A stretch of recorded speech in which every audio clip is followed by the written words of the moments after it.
Paz do Senhor, seja bem-vindo a mais uma aula aqui do EBD em Foco. Eu me chamo Herberson e vou ministrar agora a lição número 12, a lição que tem como título O Reinado de Josias. Nós estamos aí finalizando a nossa revista do terceiro trimestre do ano 2021, esta revista maravilhosa que vem comentando o livro de Reis. Vamos comentar agora os capítulos 22 e 23 do livro de Reis. Também vamos falar um pouco da passagem paralela que está em Crônicas. Então a gente está aqui estudando, né, sobre os reis de Israel, de Judá. Falamos da divisão das nações aí, que dividiu, depois focamos um pouco mais no Reino do Norte, fomos até a lição que comentou sobre o cativeiro do Reino do Norte, que é Israel. Aí depois voltamos agora a nossa atenção para o Reino do Sul, que é Judá. Estudamos na lição anterior sobre o rei Ezequias e agora nós vamos estudar sobre o rei Josias, um rei que veio assim alguns anos depois de Ezequias, na mesma linhagem, da mesma dinastia. A gente vai observar que lá na lição anterior que nós falamos do rei Ezequias, teve um grande avivamento, Deus abençoou, foi uma bênção, né? Foi assim uma revolução na nação. Uma Páscoa grande foi realizada, a grande festa da Páscoa foi realizada e agora, né, em Josias, foi necessário fazer tudo de novo. Parece que o povo tinha esquecido todo aquele avivamento que tinha acontecido no passado.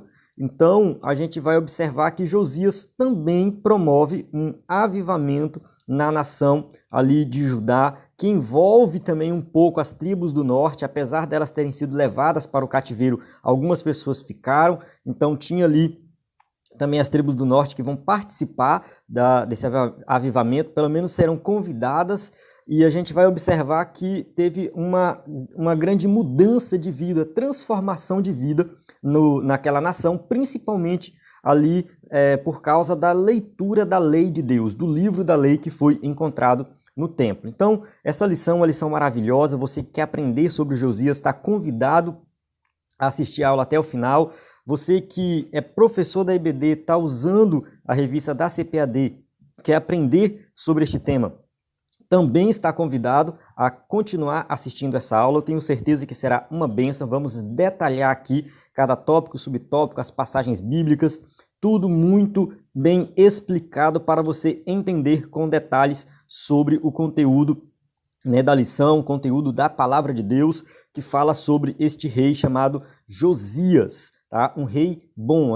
O escritor da revista escolheu um rei bom para nós seguirmos o exemplo dele, né, de acordo com o que a gente vai ver aqui durante a aula. Você vai ver que é um bom rei para seguir o exemplo. Nós vamos aqui apresentar o conteúdo do EBD em Foco. Nós temos a aula em vídeo, que é postada no YouTube, no site do EBD em Foco. Essa aula é postada em áudio também. Temos uma aula em PDF também do conteúdo da lição e cursos para educadores cristãos. Basta acessar o site ebdemfoco.com. Nós temos também o slide em PowerPoint, este slide que estou usando aqui. Além deste slide, temos estudos e sermões em PDF, cursos diversos, curso básico de teologia. Estamos postando as disciplinas do curso básico de teologia, você já pode assistir. Este conteúdo aqui está disponível para assinante. Tá? Este conteúdo aqui em azul é para assinante, esse aqui em amarelo é totalmente liberado no site do EBD em Foco, totalmente gratuito.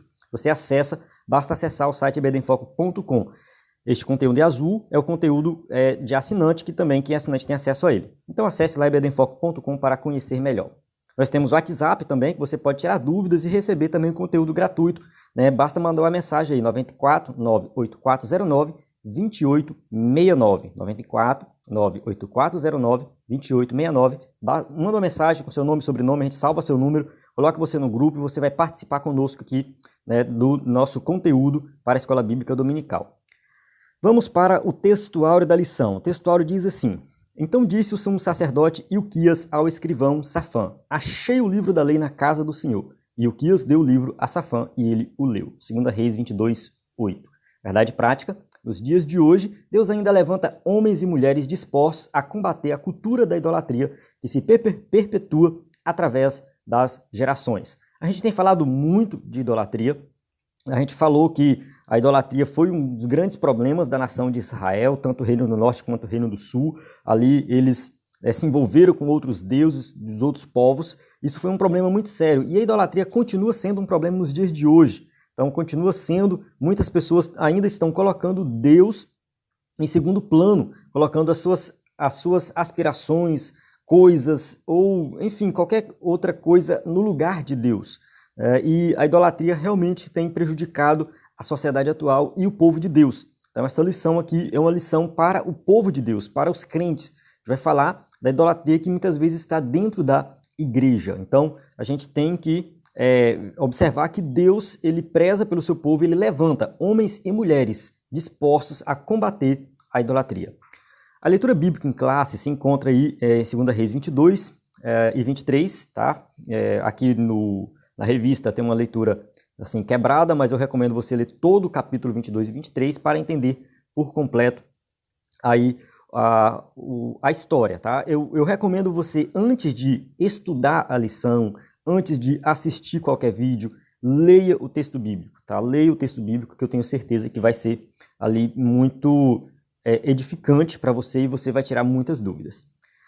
Vamos para a nossa introdução, a introdução da revista, né? Eu sempre faço a minha introdução no começo e depois eu passo para a introdução da revista. Tá? Eu faço aqui 2 introduções. Então diz assim, ó, Josias foi o último dos reis justos de Judá. Nunca houve um rei como ele que se voltasse para o Senhor de todo o coração. Então a gente observa que Judá teve muitos reis bons, teve alguns reis ruins, mas teve reis bons. E Josias foi um destes reis bons, que se voltou para o Senhor, que Deus abençoou. E assim, só que a gente observa que devido ao pecado do povo e dos outros reis, não foi inevitável o cativeiro, tá? O cativeiro ou o exílio.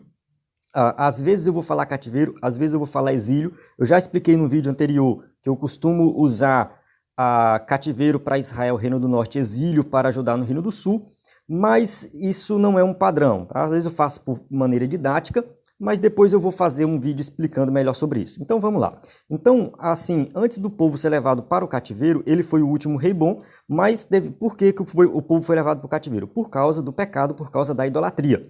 Não de Josias, mas dos outros reis. Então, este grande monarca e fiel homem de Deus expurgou o país, né, de todas as suas falsas divindades ali colocadas por seus ancestrais. Então, ele fez uma limpeza geral, né, nos ídolos que estavam espalhados pela nação. E ao saber que o livro da lei havia sido encontrado no templo, iniciou em seu reino a maior e mais impactante renovação espiritual vista entre todas as tribos de Israel.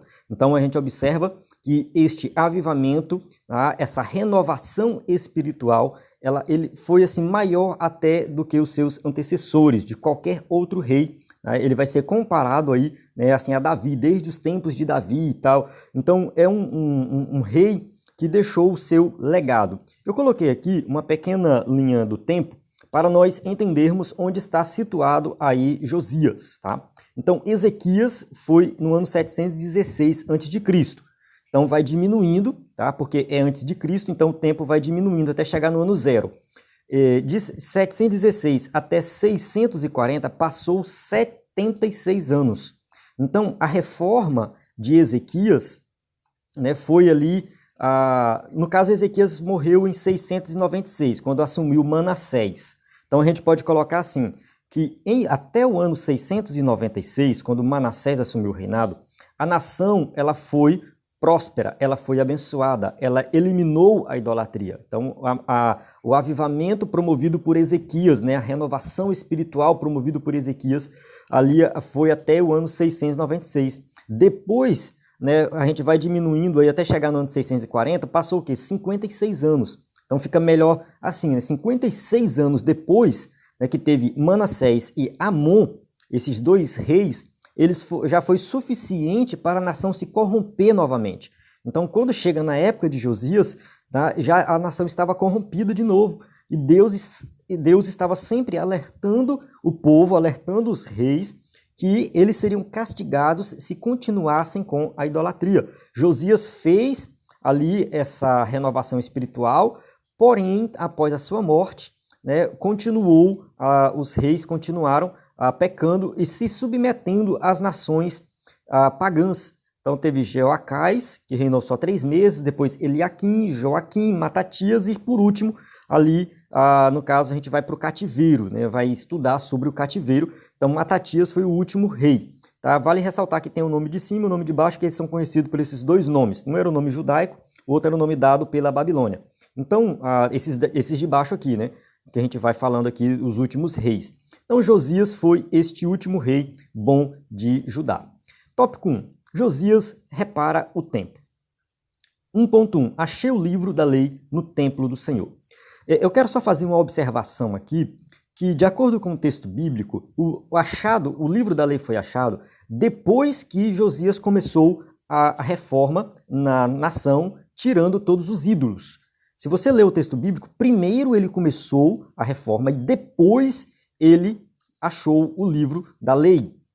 Vale ressaltar que ele começou a reinar com 8 anos de idade. A gente não sabe quem foi corregente com ele. Se foi a mãe dele, se foi algum sacerdote, a gente não tem essa informação. O que a gente sabe é que na época tinha o profeta Jeremias, tinha o profeta Sofonias e tinha também a profetisa Uda, que ele consulta.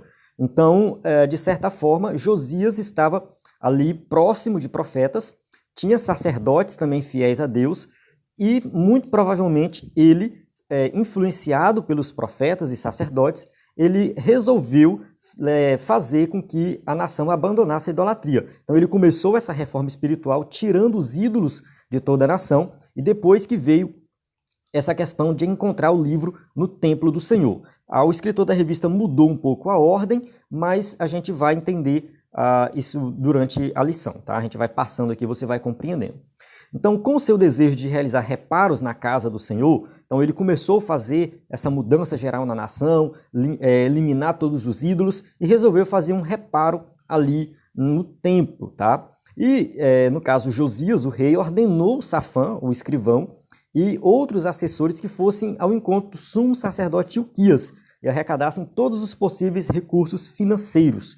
Então ele vai fazer com que o povo contribua para a construção não, né? Para a reforma do templo. Então sobe a Ilquias, o sumo sacerdote, para que tome o dinheiro que se trouxe à casa do Senhor, o qual os guardas do umbral da porta ajuntaram do povo. Então o dinheiro já tinha sido doado, eles estavam com o dinheiro lá, bastava ele recolher e colocar em prática. Então 2 Reis 22:4, está bem claro isso aí. Então pode-se imaginar a enorme surpresa que teve o escrivão do rei ao receber do sumo sacerdote Ilquias a notícia de que o livro do Senhor havia sido achado dentro da casa do Senhor.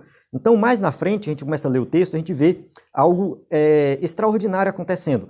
Surpreso. Assim, vamos lá, vou explicar. O texto bíblico diz assim, ó, então disse o sumo sacerdote Ilquias ao escrivão Safã, achei o livro da lei na casa do Senhor. E Ilquias deu o livro a Safã e ele o leu. Aqui, né, 2 Reis 22:8, os teólogos estudiosos, eles divergem sobre essa questão do livro. O livro estava perdido ou estava bem guardado? Começa por aí. Segundo, era o rolo completo do Antigo Testamento? Do Antigo Testamento não, né, porque ainda estava sendo escrito. Mas colocar os 5 primeiros livros da Bíblia, né, que são chamados livros de Moisés, o Pentateuco. Então, era o Pentateuco completo ou era somente Deuteronômio? Então tem essa dúvida se eles tinham encontrado, né, todo o Pentateuco ou se seria somente Deuteronômio, onde tem uma ênfase maior sobre a questão da obediência à lei de Deus. Mas o que eu dei uma lida e cheguei assim, não vou dizer uma conclusão definitiva, é que era o Pentateuco, tá, o completo. Alguns teólogos, a maioria acho que vai defender essa visão. O que eles leram basicamente foi o Deuteronômio, tá? A leitura que deixou eles assim preocupados, né? A gente vai falar mais na frente aqui que o rei rasga as suas vestes e tudo mais. Foi a leitura de Deuteronômio. E também outra observação é que uma boa parte dos teólogos acredita que o livro não estava perdido na casa do Senhor, mas ele estava bem guardado. Alguém guardou o livro, o que é um problema muito mais sério. Por quê? Porque pegaram o livro da lei, colocaram dentro de uma caixa bonita, guardada, fala, não, vamos preservar o livro da lei. Porém, o objetivo não era preservar. O objetivo, quando Deus deu o livro, era que ele fosse lido e colocado em prática. Essa era a ideia. Então, por este relato, percebe-se como era o nível de desinteresse das coisas de Deus por quem deveria zelar, ou seja, quem era responsável para zelar das coisas de Deus estava totalmente sem interesse em fazer isso. Não apenas pelo livro sagrado em si, não era só o livro em si, mas também pelo cumprimento das leis divinas expressas nele. O importante é você cumprir a Bíblia. Eu vejo pessoas, né, que gostam de ter coleções de Bíblia, não tem problema nenhum nisso, tá? Eu tenho vários tipos de Bíblias, colecionar Bíblias. Tem gente que carrega uma Bíblia no carro, carrega uma Bíblia na bolsa. Hoje a gente tem Bíblia no celular, no computador, de todo jeito. Só que não lê. Então está fazendo a mesma coisa, cometendo o mesmo erro que o povo de Judá estava, né, cometendo, o mesmo erro deles. Tinha a lei de Deus, segundo alguns estudiosos, não tinha muitas cópias, eram poucas cópias que tinham. O povo em si, geralmente, não sabia ler, o povo era analfabeto. A leitura era o ofício de poucos, né, algumas pessoas que sabiam, que tinham essa instrução para a leitura. Então a maioria realmente era analfabeta.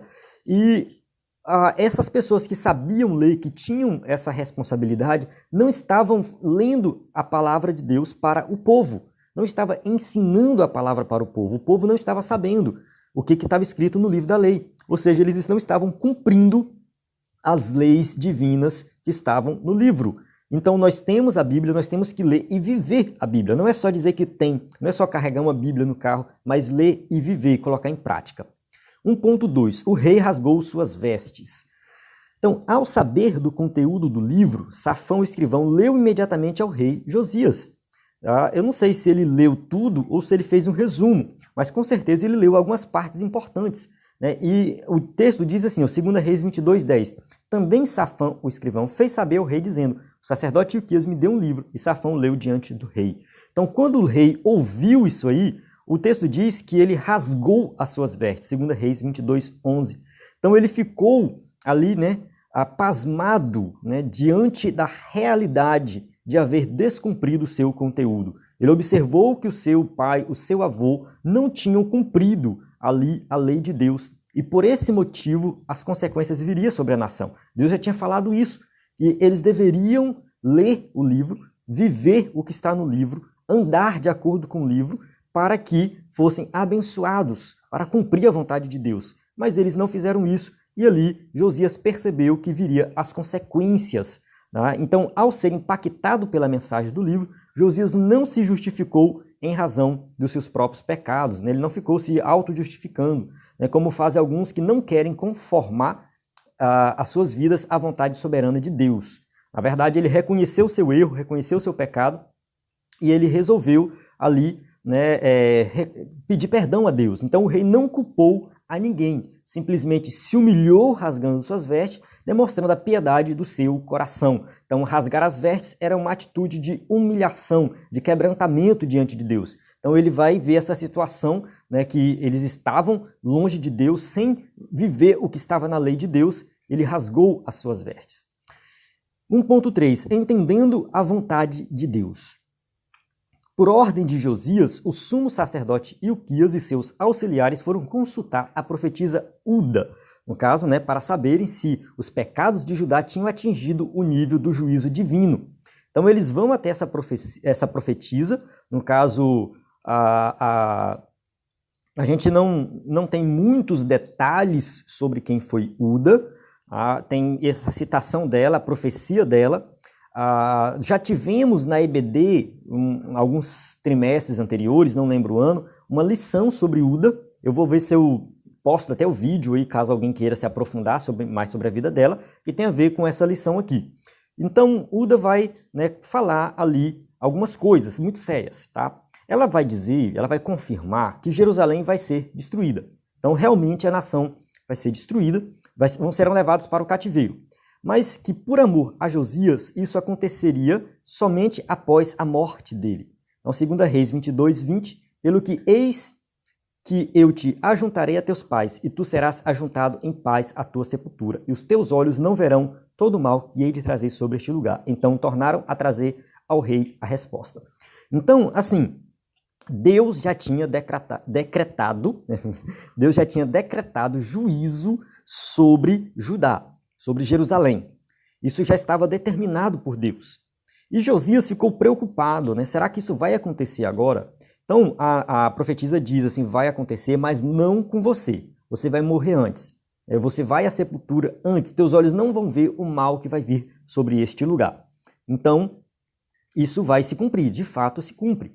Assim, Deus demonstrou que ouviu a oração do rei, embora a condenação de Judá estivesse sendo apenas adiada. Então, Deus adia.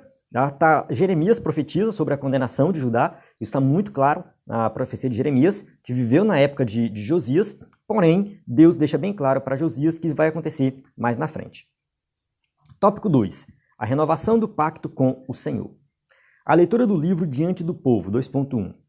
Então, Josias, como um líder zeloso pelo cumprimento da palavra de Deus, sabia que a reforma não teria êxito se todos fossem envolvidos. Então, assim, se não envolver todo mundo, não tem como fazer uma reforma. Então, ele reúne todo mundo no templo, ele convoca ali todas as autoridades de Judá. Isso é muito importante porque ele começa a fazer a mudança pela liderança, parecido com o que Ezequias fez. Então, a mudança começa pela liderança. Ele convoca as autoridades para que eles possam ouvir ali o conteúdo do livro da lei. E convocou também o povo, do mais simples ao mais importante. Então, todo o povo vai estar presente para ouvir ali a leitura do livro da lei. Então, ouvindo a mensagem, o povo se preparou, né? O povo preparou o coração para a nova aliança com o Senhor. Então, o povo realmente se quebrantou, se arrependeu, voltou-se para o Senhor. Então, o avivamento verdadeiro vem através da palavra de Deus. Tem que ter palavra. A gente já falou isso na aula anterior, né? No avivamento tem línguas, tem gente pulando, pode ser que faça parte. Tá? Quem é pentecostal gosta, né, de movimento, gosta de barulho e tal. Pode ser que faça parte, mas não é somente isso, tá? O verdadeiro avivamento, ele vai se concretizar a partir do momento que você, né, vai viver a palavra na prática. Então tem que acontecer pela palavra.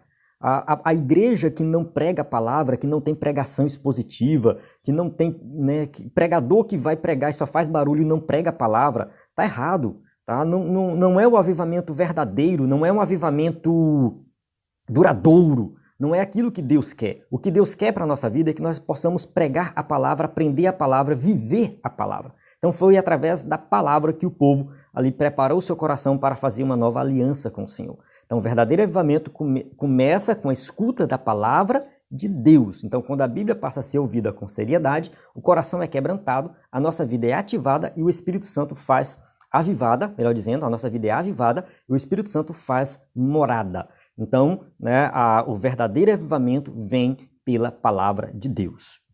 Né? É a palavra, é duradouro. Tá? O avivamento por meio da palavra ele é duradouro, isso aqui é muito importante. Não é uma coisa de um culto, de um momento, mas é algo que vem para ficar. 2.2. A destruição dos ídolos. No início de sua reforma, quando tinha completado 8 anos de reinado, o rei Josias preparou o templo, tirando todos os utensílios que tinham sido feitos para Baal. Então isso aqui que eu falei no começo. Tá? A primeira coisa que ele fez foi começar a tirar os ídolos do templo, fazer uma reforma geral na nação. Além disso, ele expurgou as imundícies idolátricas de todas as cidades de Judá.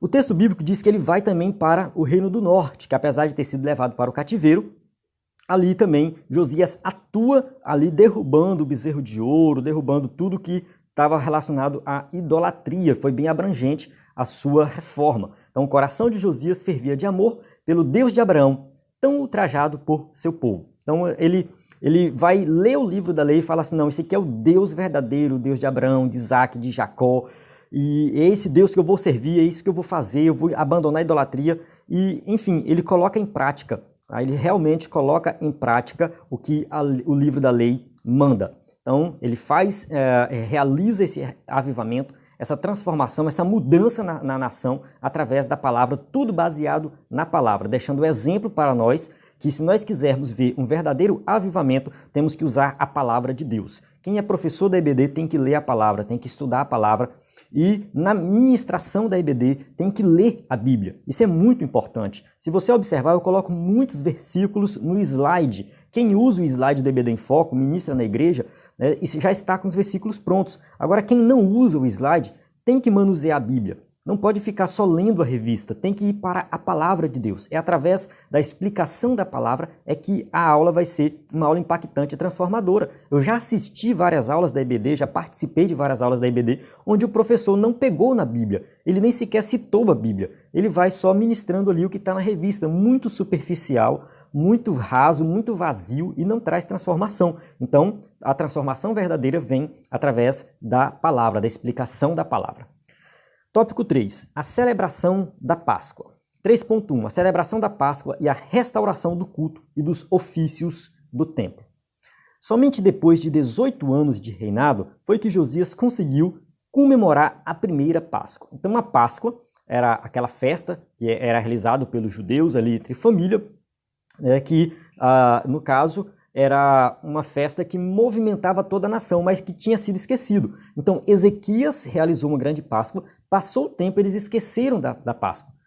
Mas, 2 Reis 23, no caso, segundo livro de Reis, capítulo 23, versículo 21 e 22, fala assim, ó, e o rei deu ordem a todo o povo, dizendo, celebrai a Páscoa ao Senhor, vosso Deus, como está escrito no livro do concerto, porque nunca se celebrou tal Páscoa como esta desde os dias de dos juízes que julgaram Israel, nem em todos os dias dos reis de Israel, nem tampouco dos reis de Judá. Então aqui fica bem claro que foi uma festa extraordinária, maior de todos os tempos. Então foi uma grande festa na nação. Tá? Josias também restabeleceu a liturgia do culto, o sacerdócio e diversos ofícios que eram praticados no templo. Os sacerdotes, levitas, cantores, guardas do templo. Ele eliminou aqueles sacerdotes que faziam sacrifícios para os outros deuses, né? E instituiu, e mudou, e transformou, né, ali toda, assim, renovou a liturgia dentro do culto, no caso a Deus, do templo do Senhor.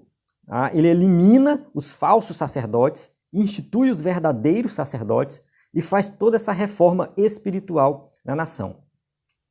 Então, isso aqui é um ponto importante porque tem a ver com a liderança da nação. Quando ele prepara a liderança, quando ele prepara os sacerdotes, ele está preparando a liderança. Tudo acontecia em torno do templo. O sacrifício era no templo. Tinha os pães da proposição, a Páscoa, tudo realizado ali em torno do templo. Então era muito importante a questão da renovação do templo e também do sacerdócio. 3.2. A maior Páscoa da monarquia. A gente já falou um pouco da Páscoa, vamos falar mais um pouco aqui. Tá? No caso, a Páscoa era uma das maiores festas do povo de Israel, relembrava a proteção divina e o livramento da escravidão do Egito. Então, quando o anjo do Senhor passou ali, matando os primogênitos, quem sacrificou o cordeiro e passou o sangue nos umbrais da porta, no caso, o anjo, né, passou por cima. Então, a palavra Páscoa, né, do hebraico tem essa ideia, traz a ideia de passar por cima, que o anjo passa por cima, o anjo não fere nenhum primogênito ali. E Deus dá este livramento para a nação de Israel e depois tira eles ali do Egito. Tá? Então, ele deveria ser festejada, pois permitia ao povo recordar as obras que o Senhor realizara no passado. Tá? Êxodo 12, 14 fala assim, e este dia vos será por memória, e celebrar-lo-eis por festa ao Senhor. Nas vossas gerações o celebrareis por estatuto perpétuo.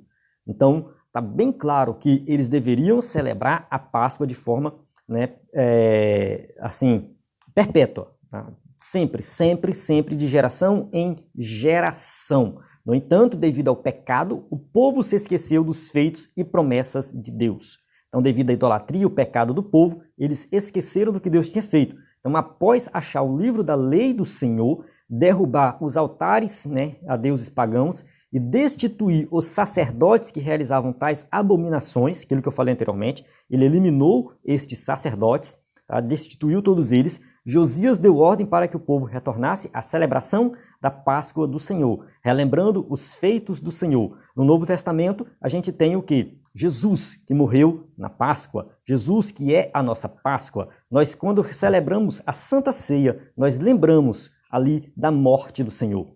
Então a gente tem que sempre olhar para essa história do Antigo Testamento e falar, isso aqui aponta para Cristo.